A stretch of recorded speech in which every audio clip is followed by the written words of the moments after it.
वरुण के पुत्र भृगु एक बार अपने पिता के पास गए और बोले, प्रभु, मुझे शाश्वत की शिक्षा दीजिए। उनके पिता ने उन्हें समझाते हुए कहा, अन्न, प्राण, नेत्र, कर्ण तथा मन और वाणी शाश्वत को सिद्ध करने के सोपान हैं। उन्होंने यह भी समझाया कि शाश्वत से ही ये सब सत्ताएं उत्पन्न हुई हैं। उनके ही द्वारा ये जीवित हैं और अंत में उनमें ही विलीन हो जाती हैं। वरुण ने अपने पुत्र भृगु को यह समझाते हुए उस शाश्वत को तपस्या या एकाग्रता और ध्यान द्वारा प्राप्त करने के लिए कहा। भृगु ने अपने पिता के आदेश का पालन किया तथा अपने विचार में अपनी चेतना को एकाग्र किया। सकेंद्रण की गहनता द्वारा उसने यह अनुभव किया कि अन्न शाश्वत है, क्योंकि अन्न द्वारा ही ये प्राणी उत्पन्न होते हैं, अन्न के द्वारा ही वे जीवित रहते हैं और अन्न में ही वे पुनः लौटकर उसमें विलीन हो जाते हैं। भृगु ने अपने पिता के पास जाकर अपनी सिद्धि के विषय में बताया। उनके पिता ने उन्हें कहा कि जाओ और अधिक मन को एकाग्र करो, क्योंकि विचार द्वारा एकाग्रता शाश्वत है। भृगु लौटकर चले गए और पुनः विचार में अपने को एकाग्र किया। इस बार अधिक एकाग्रता के द्वारा उसे ज्ञात हुआ कि प्राण द्वारा ही इन प्राणियों का जन्म होता है और केवल प्राण के द्वारा ही वे जीवित रहते हैं और प्राण में ही पुनः लौट जाते हैं।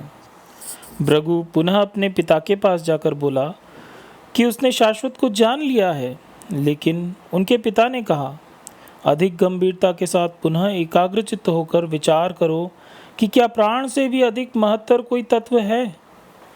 भृगु लौटकर पुनः तपस्या करने लगे। अधिक तीव्र ज्ञानावस्था में भृगु को यह ज्ञान हुआ कि मानस ही शाश्वत तत्व है, क्योंकि मानस से ही सभी प्राणी जन्म लेते हैं और मानस के द्वारा ही वे जीवित रहते हैं और यहाँ से मानस में ही लौट जाते हैं। भृगु ने पहले की अपेक्षा अधिक प्रसन्न चित्त होकर अपने पिता के पास जाकर अपनी सिद्धि के बारे में बताया। उनके पिता ने उनकी बात ध्यान से सुनी और उन्हें और अधिक तपस्या करने के लिए पुनः भेज दिया। भृगु ने अपने पिता का आदेश पालन किया और अधिक एकाग्र ध्यानावस्था में अनुभव किया कि ज्ञान ही शाश्वत है, क्योंकि केवल ज्ञान से ही संपूर्ण प्राणी उद्भूत होते हैं और ज्ञान द्वारा ही वे जीवित रहते हैं तथा अंत में ज्ञान में ही यहाँ से लौट जाते हैं। यह अनुभूति भी उसने अपने पिता के पास जाकर बताई, किंतु वरुण ने उसे और गहन एकाग्रता में जाने का परामर्श दिया। भृगु फिर भी निराश नहीं हुए।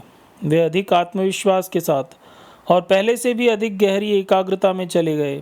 इस बार न केवल उन्हें शाश्वत की अनुभूति हुई, अपितु वे उसके साथ तादात्म्य हो गए। उन्हें अनुभूति हुई कि परमानंद ही शाश्वत है, क्योंकि परमानंद से ही सब प्राणी जन्म लेते हैं और परमानंद में ही निवास करते हैं और उसी परमानंद में लौट जाते हैं। जब वरुण को पता चला कि उनके पुत्र ने शाश्वत की सिद्धि कर ली है, तब वे बड़े प्रसन्न हुए। इस बार उन्होंने बड़े आनंद के साथ भृगु को बधाई दी और कहा, प्रिय बालक, यह वास्तव में सृष्टि का अंतिम चरण है। अब तुम्हें शाश्वत के विषय में शिक्षा देने की कोई आवश्यकता नहीं है। तुमने न केवल शाश्वत को सिद्ध कर लिया है, अपितु उसके साथ अपने को तादात्म्य भी कर लिया है। ओम शांति। यह प्रसंग भृगु तथा वरुण की कथा के रूप में जाना जाता है और तैत्तरीय उपनिषद में भृगुवल्ली नाम से उल्लेखित है। तो आज की कहानी आपको कैसी लगी, हमें कमेंट में बताएं।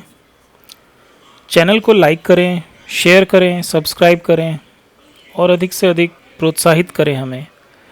हम इसी तरह से उपनिषदों और वेदों से जुड़ी हुई कहानियाँ आपके सम्मुख प्रस्तुत करते रहेंगे। धन्यवाद। जय हिंद।